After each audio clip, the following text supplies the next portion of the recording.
well, if he puts away his wife and she marries another, then the man that put her away, and she married the other, it's an abomination for that man to go back to her, because it's an abomination and it pollutes the land.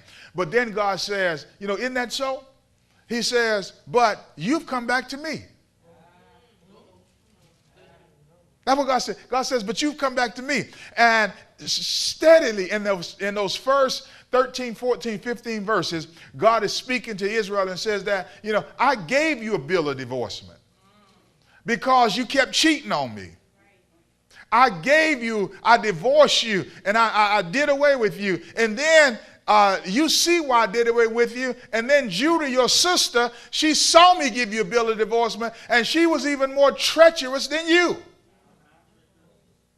But he says, I kept calling you back. And when you came back, I took you back. God was actually saying, I violated my own principle in taking you back because of my mercy. And then he goes into something in verse 15. He says, and I'm going to take one of you out of a city and two out of a family, and I'm going to lead you to Zion. And then verse 16 says, and I'm going to give you pastors according to my own heart. Now watch this here. And I'm going to give you pastors. God says, now I'm going to call you back to myself, but I'm going to lead you to Zion. Zion is a type of the church. It is the church. God says, I'm going to bring you to the house of God, which is his fold. And he says, now I'm going to give you pastors, or I'm going to give you a shepherd that has my heart. And what this shepherd is going to do, they're going to feed you with knowledge and understanding.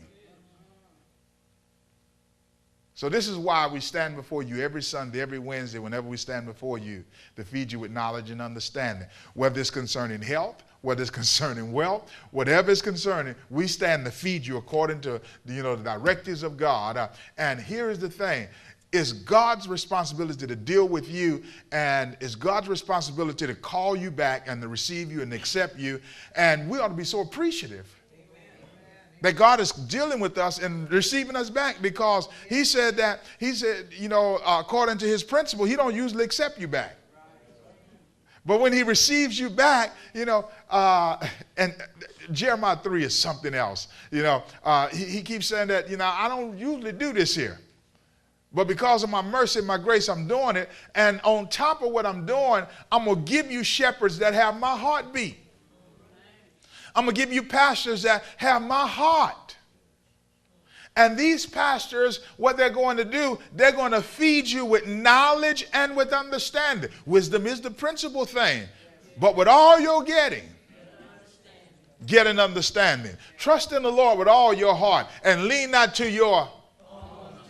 See, God says that, I got to get rid of your understanding, because you start talking crazy and doing crazy and formulating your own opinions. He says, I got to get rid of that. And I got to have these shepherds feed you with my understanding, so you can understand how the systems of this world work and how you can understand how the system of the kingdom of God work. So they're going to feed you with knowledge and with understanding. Now, in the 23rd chapter of Jeremiah, he says that you might be fruitful and increase.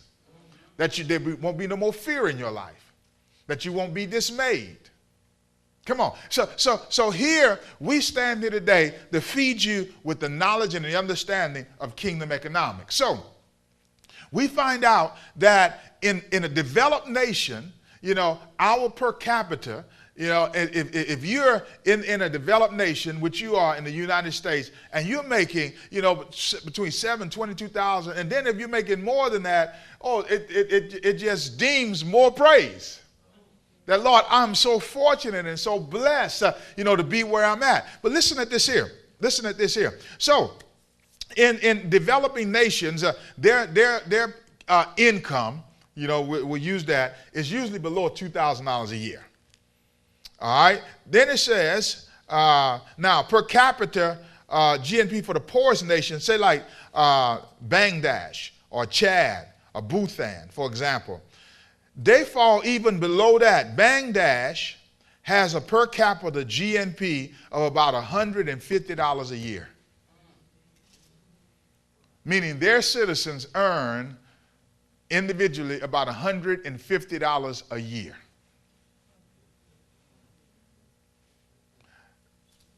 Some of us earn that a day. Some of us make that in a half a day. You make what those people make, and I'm talking about there's millions and billions of those that make that kind of money. And I see some of y'all say, I just can't do it. But the thing is, they got to survive just like you. They got to have food, clothing, shelter, which are, your 3 basic needs. And they have wants just like you have wants. I'm saying again, they have wants just like you have wants. They got to get to and fro to work. They got to raise children off of $150 a year. God, how do they do it? You see, and a lot of people can't do it off of the $40,000 and $50,000 a year. They're going bankrupt. And the $70,000 and $80,000 and $100,000 a year, this stuff is so out of whack, and the thing is, but these people are making it. They're surviving. I was in One Nation, and I asked the gentleman at the desk, I said, sir, you look so nice. You dress so nice. You're neatly shaved, and you're well-groomed. I said, how much y'all earn, doing what you're doing? He says, we earn $7 a day.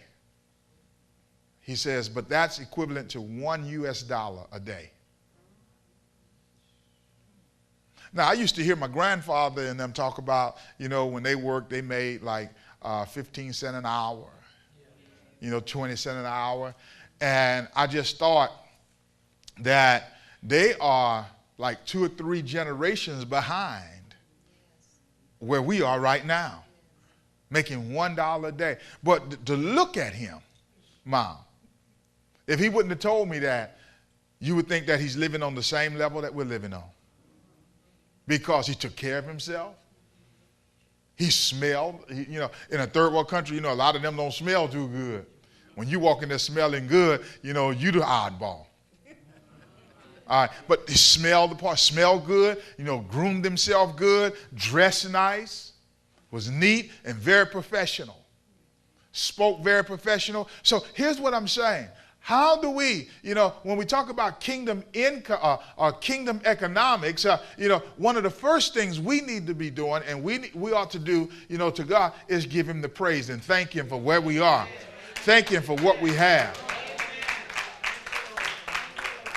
Because it's really a blessing on what we have, where we live. And according to the book of Acts, it says that God determined our boundary and determines where we settle down or where we live.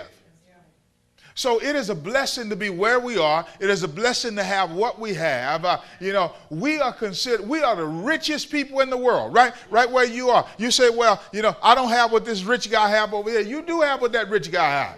What do he have? He have cars, you got a car. He have television, you got a television. He got a roof over his head, you got a roof over your head. He has clothes, you got clothes. See, you're measuring in the terms of money, and not in the terms of wealth. Wealth is more than money.